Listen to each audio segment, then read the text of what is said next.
twongeye kubasuhuza abakurikira channel yacu ya Ami de Sagesse, tubahaye ikaze. Uyu munsi rero tugiye kuganira kuri iriya shusho dukunda kubona mu kiliziya, abantu bambaye ku mashapure, abandi bazifite ku mitako yo mu nzu. Nyine iriya shusho twemera nka Yesu wabambwe, Yesu witanze, uwo twita Yezu cyangwa Jésus, biterwa nuko n'ururimi rwacu nuko tubivuga. So uyu munsi rero reka tugaruke kuri iyo shusho. Turi kumwe n'umutumirwa wacu, araza tubwire byinshi cyane kuri iriya shusho tubona hariya. Mwiriwe neza? Mwiriwe neza. Tubahaye ikaze. Murakoze cyane. Hanyuma tugiye mfite amatsiko ngewe, ni ikibazo maranye igihe, wenda nawe wasanga ugifite. Iriya shusho tubona cyangwa iriya shusho dusingiza, iriya sura niwe Yesu koko? Urakoze cyane. Mbere na mbere nanjye nasuhuza abatumirwa abadukurikiye bose. Buriya iriya shusho ni ukuvuga ngo ni ishusho dufite, ariko rimwe na rimwe ushobora no kubona n'andi mafoto ukaba wakwibwira uti uyu ni Yesu se cyangwa Yezu, nk'uko bitewe n'ururimi umuntu ashobora kuba akoresha. Sinzi na mu Kinyarwanda ari Yezu cyangwa ari Yesu, buriya byaterwa n'aho buri wese akomoye mu idini.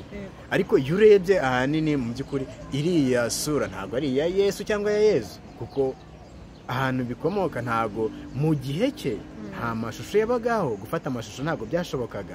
Ubwo urumva rero biragoranye kuba watunga ishusho ye, kuba wagira isura ye y'ukuri ya nyayo. Birashoboka ko nawe ushobora kuba gutunga ese cyangwa kubavuga uti koko uriya niwe. Hari n'abavugaga mu bihe byatambutse ati twabonye Yesu cyangwa Yezu hano Nairobi cyangwa he, ariko ni umukinnyi wa filime. Ziriya filime zarakinwe nyuma y'uko Yezu cyangwa Yesu wabayeho, bamukinnye video amafilme, tugerageza rero kwisanisha. Ubu rero iyo urebye muri iyi minsi biranakomeza, noneho dusigaye dufite artificial intelligence cyangwa iyo twakwita intelligence artificielle, buno bwenge bw'ubukorano bw'ubuhimbano. Kubona amashusho ushaka no kwibona noneho ivuga, ukaba uvuga uti Yesu yagarutse cyangwa se niwe urimo kuvuga biriya bintu arimo kuvuga, niwe ubwe urimo kubivuga kandi atari ko biri. Reka gatoya turebe nk'iyi shusho. Ushobora kuba bavuga ngo iyi shusho ni iya Yesu cyangwa Yesu, nawe yibonye hari ahantu iri uravuga uti mu by'ukuri uyu nguyu koko niwe. Bikaba byatuma utekereza uti uyu mbonye hariya niwe, nta wundi, niwe uhari, ariko mu by'ukuri atari we. Murakoze cyane. So niki abantu iyo babonye iriya shusho ya Yesu bashobora guhita batekereza, cyangwa iriya shusho batweretse ko ari we Yesu, ko ari we witanze, ko ari we wagiye ku musaraba nyine nk'uko mbivuze cyangwa nk'uko Bibiliya bivuga, niki ubwira abo bantu babona iriya sura y'uriya muntu bagahita basingizayo ko ari we Yesu koko? Yego, mu by'ukuri ntabwo uriya ari we, ahubwo nka Kiliziya Gatolika cyane yuko nagukoresha amashusho cyangwa tukaba twakoresha amafoto. Biriya ni nk'ari imfashanyigisho, mu by'ukuri ntabwo ari we. Byaba binababaje hari uwaba bitekereza gutyo, ariko Kiliziya yo ntabwo ari kubitekereza. Oya, ntabwo ari we. None se mu gihe cye nta mashusho yari ariho, nta video bashoboraga gufata. Uri ari we Yesu, ni ifoto ye nayihuraga nayo mu nzira, narayibungabungaga nkaca Yesu. Ntabwo rero ari we mu by'ukuri na Kiliziya yose kwivuga, ahubwo ni ukuvuga ngo ni amashusho adufasha muri uko kwemera kwacu, kubemera nk'aba Kiliziya Gatolika. Andi madini yashobora kuba yayagenderaho, ariko waba bifata gutyo yaba yibeshye, kuko siko biri. Ikimenyetso nuko iriya filime yarakinwe.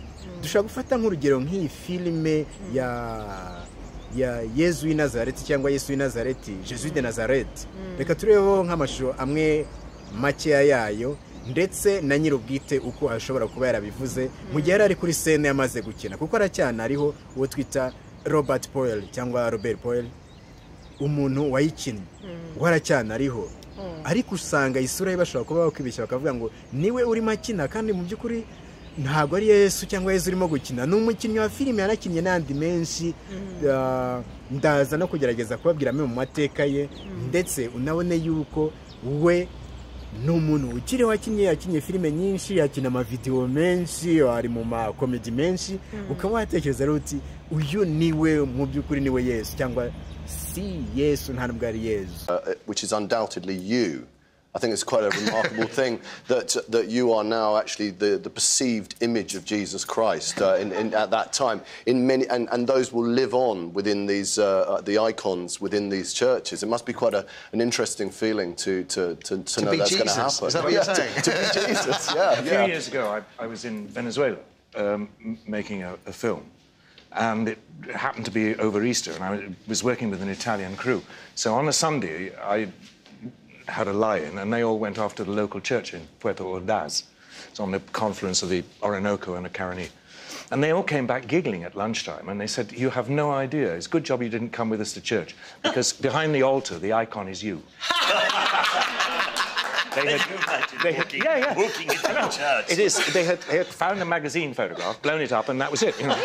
Questa parte. I would have thought it was highly unlikely. Certo, se qualcuno 10 anni fa mi avesse detto che avrei interpretato Gesù in un film, non l'avrei creduto.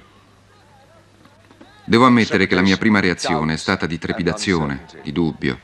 Ero molto incerto se dire sì o no al progetto.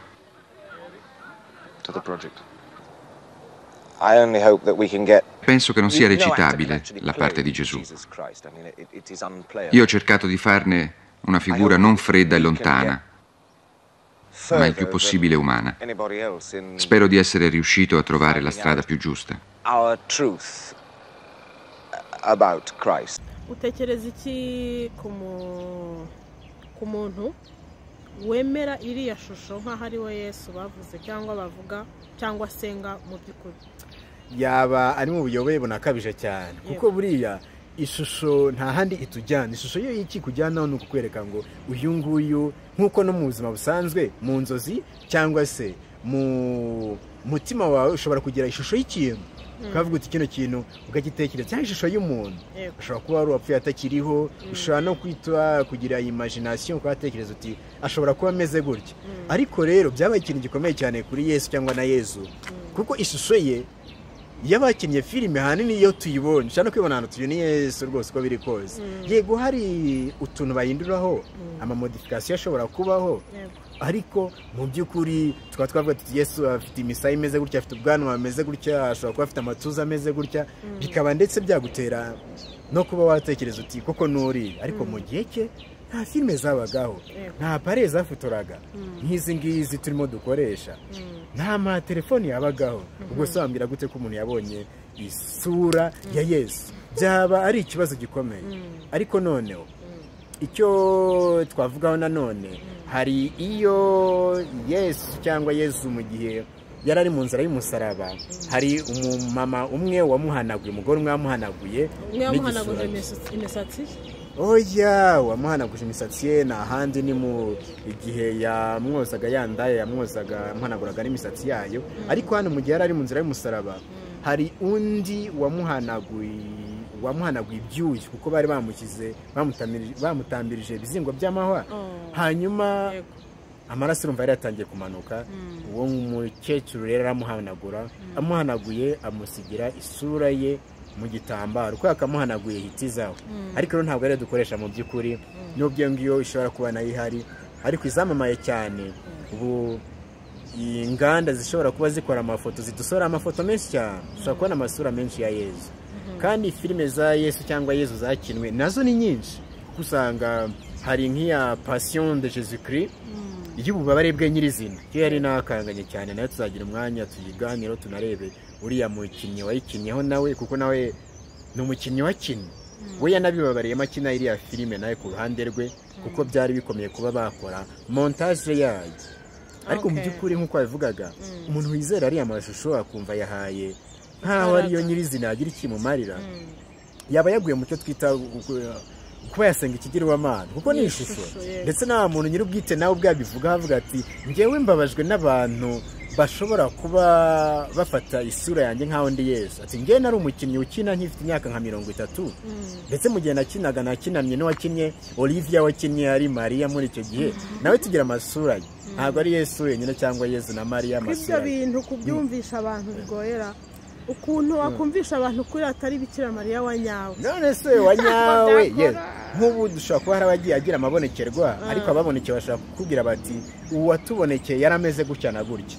Abashushanyi bakagerageza kuba bakwigana ndetse n'ababumba bakagira isura babumba ariko amasura dukura mu mafilime nayo abakinnyi b'amafilime nibo bakinnye filime ziba ziri aho ngaho rimwe na rimwe rero ukaba wayitoramo yo muri filime ukavuga uti uyu ni Mariya.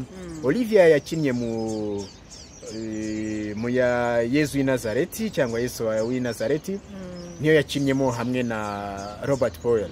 Iyo ni filime bakinnye mu minsi mu 1978 icyo gihe bayikiniye baranayihemberwa cyane ariko na n'ubu bakina n'andi mafilime n'andi makomedi menshi ni ubuzima bwabo bubatunze. Nibyo yego. Utekereza ko Yesu ashaka kubasa gute tutagendeye kuri iriya shusho? Wowe niba umwizera ukaba wemera ko ari umwana w'Imana koko utekereza ko yabasa gute? Urumva buriya umuntu aba yarananduye amasuru waragiye ubona bakwereka yaba Yesu batandukanye bari ikibazo. Urumva rero biragoranye kuko ushaka gusanga ari umwirabura nawe ushobora kuba namushushanya hakazamo kakaro ko kugira ubwanwa maze cyangwa n'iki ariko icyo nemera afite ishusho y'abantu kuko yigize umuntu.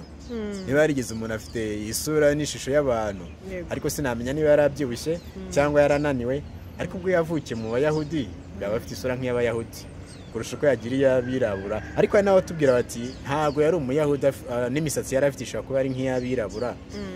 Ntabwo nari impari rero ariko igihari cyo nuko yari afite isura y'abantu nanjye mushushanyije hari igihe baratuvuga uti ukagerageza ko wamuha isura nziza se cyangwa n'iki ariko ntabwo nzi isura yari afite ariko umwana w'Imana wavutse ku mukobwa wari watoranijwe urumva nawe ku buryo yaba ameze. Yego. Okay. Nk'abantu mwe rero twaburana kuri iyi foto rukabura gica kuko umwana wese amenya ubwenge abona ishushanyije hariya ukuruzi kuri ari we Yesu wavuye mu ijuru akaza akagenzwa kuriya akongera agasubirayo. Reka rero noneho turebe ku buzima bwa Robert Powell wakinnye ari Yesu cyangwa Yesu muri imwe muri filime zakinnye kuri Yesu. Ni umugabo mu gihugu cy'Ubwongereza. Uyu mugabo yakinnye filime nyinshi ariko muzo twavugamo turaza kureba kuri imwe muri zo ari iriya ya Jesus de Nazareth cyangwa Yesu w'i Nazareti. Ni umukinnyi na n'ubu ukiriho ariko ubuzima bwe turebye muri make yabashije kwiga muri University y'i Manchester ajya mu bijyanye no kwitoza gukina amafilime hanyuma aza kubona ikipe imwe yakinnyemo ya mbere nk'umukinnyi w'amafilime yakinaga muri filime yitwa The Italian Job hanyuma aza kuba yabonwa nk'umukinnyi ukunzwe cyane. Nyuma rero mu 1970 yakinnye mu yindi seri mu kandi gafilime gatoya ka Dumont kacaga kuri BBC hanyuma aza kubonamo umwanya wo gukinamo ndetse arabitsinda neza cyane agakina neza nk'abantu bumvaga ibintu yakinaga mu Cyongereza. Nyuma yaho rero yakomeje kugenda akina mu mafilime amwe n'amwe yatandukanye hari iyo yakinnye mu 1974 aza ndetse no gukomeza mu yindi yitwaga Le Capitaine Walker yari filime ya Tommy yo mu 1975. Nyuma yaho rero uwitwaga Franco Zeffirelli yaje kuba yamufata kugira ngo bakinane amukoreshe muri filime yaragiye gukina ya Yesu w'i Nazareti. Ariko iyo yari seri n'ubundi yanyuraga kuri televiziyo bagomba gukinamo amasene menshi. Uyu mugabo rero Franco Zeffirelli yahisemo Robert Powell kugira ngo abe yakina muri iyo filime ariko anamuhitamo kuko iyi filime bari bayisabwe na uwari papa kuri icyo gihe Paul wa gatandatu ari nawe washakaga yuko bakina iyo filime. Ayikinniyemo rero igitangaje ntago Zeffirelli yari yatoranije uyu Robert Powell kuba ari we wakina ari Yesu ariko nyuma yaho aje amubonye uburyo yari ameze ndetse ngo n'amaso meza yari afite abona ari umukinnyi waba ukwiye gukina ari Yesu w'i Nazareti. Iyo filime rero barayikinnye iza ndetse no kuba yahembwa cyane iza guhabwa TV Times Best Act Award. Uwo mugabo yaje kuba yayibona Robert Powell abona iyo award kubera iyo filime ya Yesu yakinnye neza.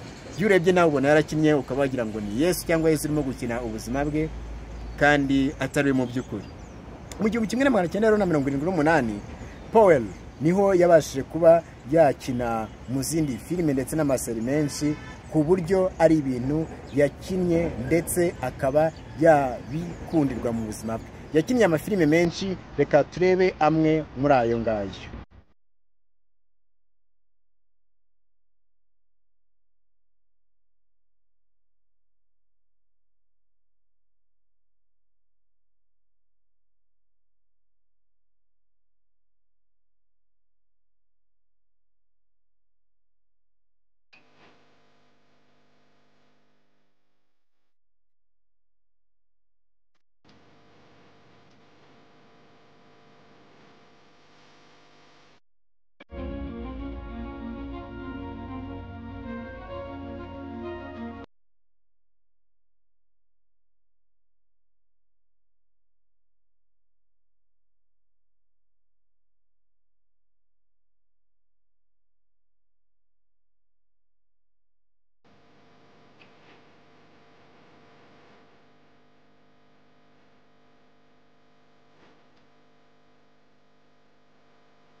Reka tumushimire Ami de Sagesse ku butumire bwacu no kutuganiriza kuri iyi sije ni nziza. Niba mufite ikindi gitekerezo muzatuvugishe mu yindi nkuru tukiganireho. Murakoze cyane. Yego barakoze, kandi waba atari yakora subscribe yayikora, ufite commentaire akayishyiraho cyangwa iyo comment, ndetse ukanasangiza n'abandi biganiro watugira n'inama. Hanyuma n'inyunganizi ni nziza zirakenewe, tukagira byinshi twungurana ku biganiro bigiye binyuranye, ibintu byadufasha mu buzima bwacu bwa buri munsi. Mwakoze rero, ibihe byiza, nawe ubutaha. Ciao ciao.